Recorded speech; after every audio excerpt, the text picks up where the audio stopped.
I previously converted my mirror dashcam to a direct mount mirror dashcam. Now, how does that direct mount mirror dashcam look? It looks like this, which is really neat because I have eliminated the straps that go behind the mirror dashcam and effectively have created a more OM look.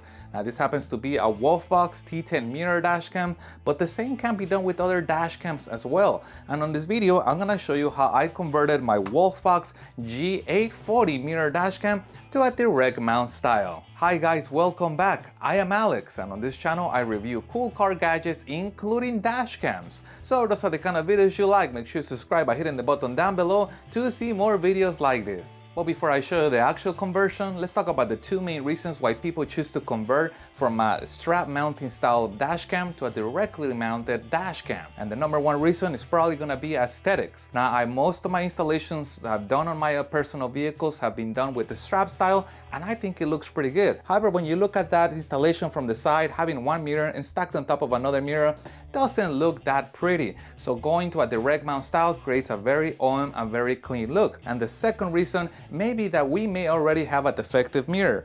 Mirrors over time tend to sag, so over time they start to lose strength right here. And if your mirror is constantly dropping, going to a direct mount style is gonna change this, and now your mirror won't be falling down anymore. Also, if the mirror is only partially loose, so it holds its position, but when we put a dashcam onto it, now it's too heavy for it, it's gonna cause the mirror to droop down. And again, that can be addressed going to a direct mount style because this whole arm gets replaced with one that is strong enough to hold the mirror dashcam, and now there is less weight because we no longer have one mirror stacked on top of another mirror. We have one single mirror that is being held by a brand new arm. So those are the two main reasons why people choose to convert their dashcams. But now that we talked about the benefits of converting a dashcam to a direct mount style, let's begin the actual conversion. And I'd like to remind you that I have placed a link in the description to the conversion kit that you'll see me use on this video, as well as to other conversion kits that I have found that work with other dashcams. And I'll start by removing these 4 rubber pads.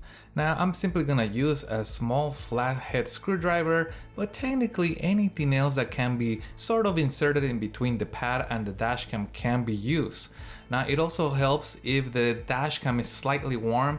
This dashcam just came off a car, so it's actually warm and the glue releases fairly easy.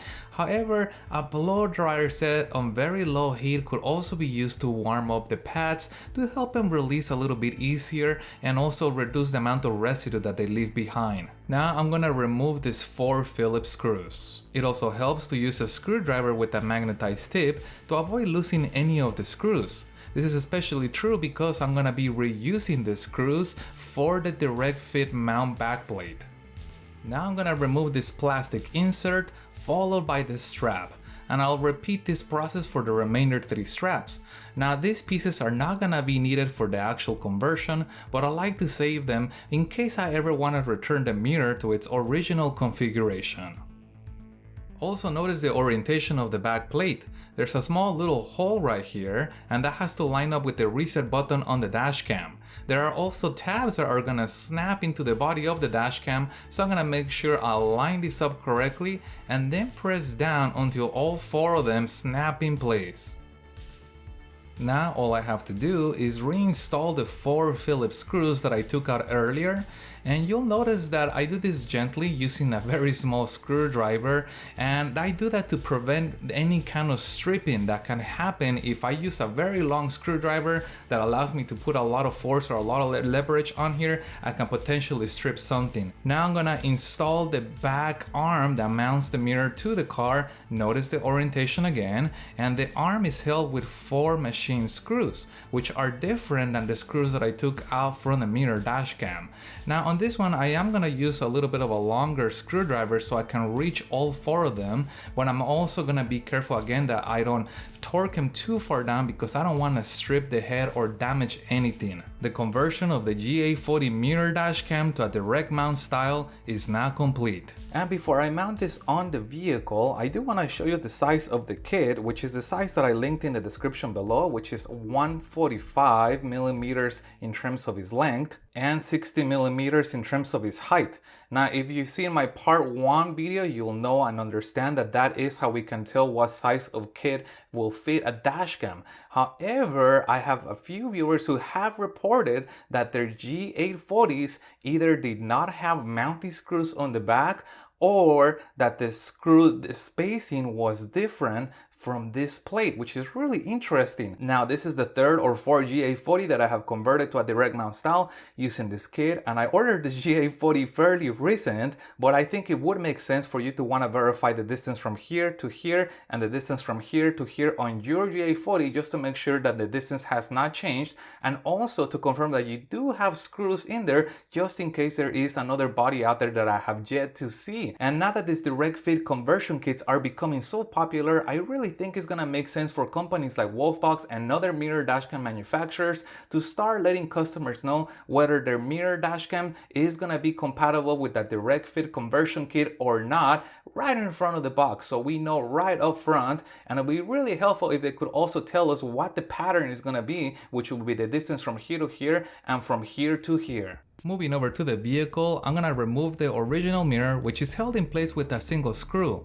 Once I loosen this screw right here, I can slide that mirror off the windshield. Now you can see that this particular mirror has a plug, and that is one disadvantage of going to a direct mount style mirror, that we're gonna lose any kind of functionality such as map lights or garage door opener or OnStar system. Now I'm gonna unplug the mirror, and then I'm gonna loosen that screw in the bottom. Once the screw is off, I can slide the mirror right off. Now I gotta deal with this extra cable, and I'm gonna hide that underneath the trim in case I ever need to use that again. And I simply push it in with my fingers, and if it's very tight, I can use the spatula to push it all the way and make the cable disappear. And to install the digital mirror, now that it's been converted to a direct mount style, I'm gonna slide this into place until it bottoms out, and then I'm just gonna re-tighten the screw on the bottom until it is secure. Installation is not complete. And that completes the conversion of the Wolfbox G840 mirror dashcam. Remember, I put a link in the description down below to this conversion kit if you'd like to get a set for yourself. And I have also put links in the description down below to the 2 prior videos where I show how to convert other dashcam models and brands, how to tell which is the right kit to order for your dashcam, and on the second video, how to convert dashcams that do not have a kit available for them yet using the semi-universal kit. So if you guys have any other questions regarding the conversion, please put that in the comments down below. If you found any part of this video helpful, hit the thumbs up button to support the channel, and stay tuned as I have a lot more dashcam videos coming up. Thank you guys for watching, and as always, I'll see you on the next one.